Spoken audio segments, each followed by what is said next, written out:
Welcome back to your Yankees Latest. I'm your host, John Laloggia. Wow, a lot's happened since I left for 4th of July break. The Yanks were playing well in first place, and then I take one vacation, and literally it all goes to shit. The Yankees have lost six. Last we talked, the Yanks have lost 6 out of their last 7. They are currently trailing Toronto in the AL East. They are 3 games back. Toronto, since then, has won 8 games in a row. Since we last talked, the Yankees got swept by the Blue Jays in a 4-game series and lost 2 out of 3 to the Mets. Not great. Not great at all. Bullpen has not been sharp. They have an off day. Play the Mariners on Tuesday night at 6:05 Eastern. But it's been pretty bad. It's sort of like Murphy's Law. Everything that can go wrong has gone wrong. At one point, I'm on vacation and I'm, flipping through Twitter, and then I see this like slow-mo of Judge running in from the outfield, and he just gets hit in the head with a ball. And so I'm like, what is happening? And I already obviously know how people feel about Volpe because he's mediocre at best, and I think that's been well established. And also, Volpe's dad is getting in fights with people in the Yankees crowd because they're saying his son sucks. Probably shouldn't be sitting in the stands at a Yankees game if you're the player's son. Certainly if your son isn't playing well, you're going to hear it from fans. But Judge on Saturday spent a lot of the game wearing a small white bandage under his eye from the unintended toss between innings from Anthony Volpe, which is quite remarkable. Pretty good accuracy on his part to literally hit him right in the face. As the Yankees were jogging off the field, the ball sailed through the air, and the team's best player, Aaron Judge, never saw it coming. Unfortunately, no serious damage done, but my God, just terrible.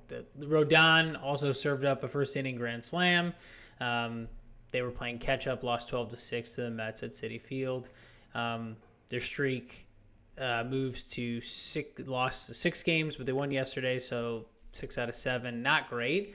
And one of the reasons for that is that the bullpen is absolutely terrible.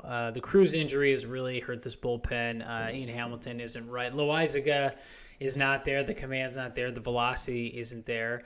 Leiter Jr. isn't very good. Defense behind him has been really, really bad. Yankees are, I think, outs above average or +4, but with him pitching, they're -10, which is really bad.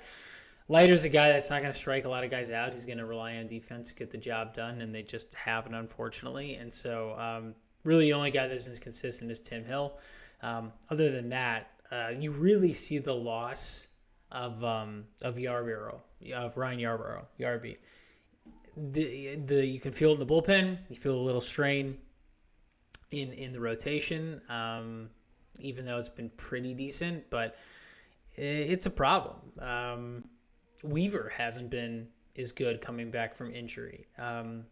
You're seeing Devin Williams a little bit better. He definitely got some calls the other night that were extremely helpful, some pitches that were definitely not strikes, but he's been better his last 15 outings or so. So I think the loss of Yarborough is felt a lot. I don't think a lot of people are talking about that. And the Yankees, 6 losses, 34 runs scored. It's the second time in franchise history they've had a 6-game span with 6 losses and 30-plus runs scored. The other time that happened was 1912. And again, the relievers in their losses pretty much were a result of the bullpen and guys not being able to hold leads. So, we'll see where this goes. I think they're going to need some help at the trade deadline. We'll talk about that, but they definitely need some bullpen help. And if Yarborough is going to be out for an extended period of time, they're really going to need some help, in that department for sure. So they need a third baseman. Jazz Chisholm is hurt. He also isn't great defensively. He swings a good bat, but he is not an everyday third baseman. Those are just the facts. So he has right shoulder discomfort and was held out of the lineup on Sunday. And so he said the shoulder's been a problem for about 3 weeks and that it bothers him throwing more than hitting. Obviously, you would say that if you're hitting and can't throw the ball to first base. So he's been receiving treatment and said he should be available off the bench. Even so, you definitely need his bat. This team needs to be solid defensively. They just do. They lost the World Series last year because they weren't good defensively. You had a team in the Dodgers that made contact, that knew this team was not positioned well and were not athletic and did not play good defense, and they made sure that they made contact and put the ball in play.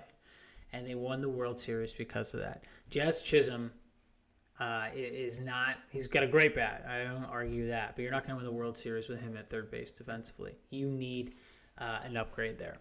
And if you're going to do that, here's some guys to look at because you need to make a move. Because Jazz Chisholm's natural position is second base. I think DJ LeMahieu is a great option to have off the bench. I think that's where he belongs. Jazz Chisholm should be playing second base.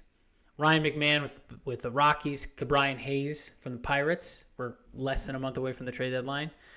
Suarez from the Diamondbacks. And Nolan Arenado.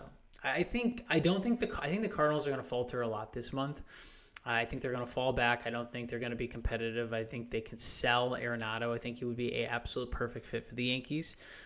Big man, Hayes, Suarez. I would love, obviously, who wouldn't like Eugenio Suarez? I think Nolan Arenado would be an absolute perfect fit for the Yankees and something I think they definitely need. And also, they're concerned about his offensive decline and contract, but you have hitting on this team. What you need is defense, and you need defense at the hot corner and third base.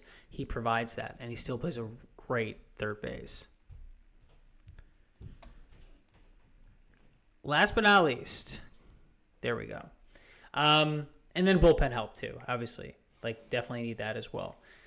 Clark Schmidt, unfortunately, right forearm tightness. That is never good, and will likely need Tommy John surgery as MRI was taken to reveal damage of the UCL. So he is out for the year. That is a massive, massive loss. So you're not only looking at a third baseman, you're looking at a starting pitcher. So Zach Gallen. I know the D-backs are reluctant to move him, and Gallen doesn't want to move, but you may have to give up George Lombard Jr., one of your top 100 prospects. You're gonna have to make some move. You're gonna have to deal some of your farm system to get either some bullpen help or definitely another starter and probably a third baseman. If you really, really want to be competitive and want to win the World Series, this is what it takes. I don't know what it's going to take to get Cashman or Boone fired. Probably nothing. I feel like they're going to have jobs for the rest of their lives, but anyone can see that this team needs a third baseman, and they need probably another bullpen arm, and they need a starting pitcher, especially with Clark Schmidt going down for the rest of the year. So Yarborough is still 15-day IL, possibly July. It's a right oblique strain. Any soft tissue injury, like we've talked about, is not good. He did resume throwing as of, I think, yesterday. And he seems to be getting over the hump, which is good, and can be tossing soon. So that's great. Luis Gil, when is he going to come back? I have no idea.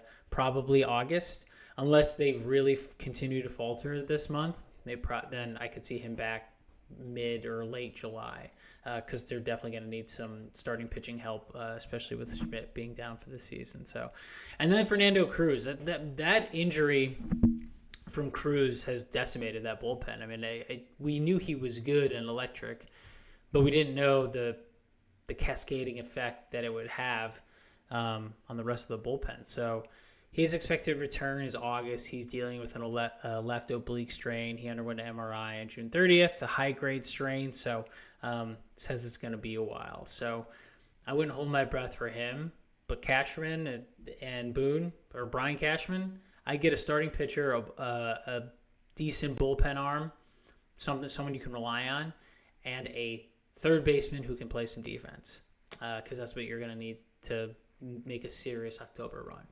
That's been your Yankees Latest. I'm your host, John Laloggia. It's good to be back. I'm back from break. I'll be more consistent in the following weeks leading up to the trade deadline. Should be exciting, and let's hope the Yankees do something, because something needs to happen. This team is hemorrhaging, and really can think about this off day, do some meditation, some contemplation of what they need, and then hopefully Brian Cashman and Aaron Boone start making moves. All right, we'll see you tomorrow. Take care. Bye-bye.